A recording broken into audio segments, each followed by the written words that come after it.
बतैही बाटही नैहर में यार के हग कौचे बतैही बाटही नैहर में यार के देखतौ बालमुआ जब घर के गे छौड़ी गे देखतौ बालमुआ जब घर के अगे नथिया उतार के राती में दिया बहार के अगे नथिया उतार के राती में दिया बहार के देखतौ बालमुआ जब घर के गे छौड़ी गे देखतौ बालमुआ जब घर के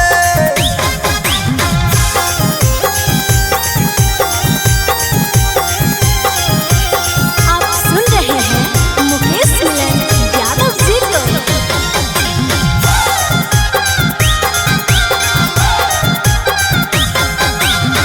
कसमय किरिया खिलाई तो सजनावा देखतौ जब छौड़ी खोल के ढकनावा कसमय किरिया खिलाई तो सजनावा देखतौ जब छौड़ी खोल के ढकनावा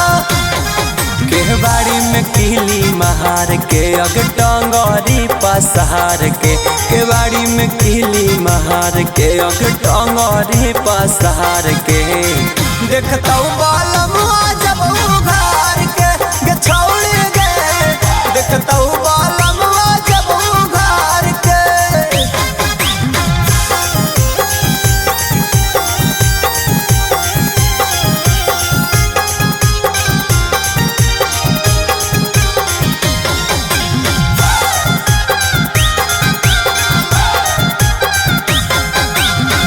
नैहर के चसा कहला सब तोर छोड़ाई तो मारी मारी बेला ना से तोरा सहरी आई तो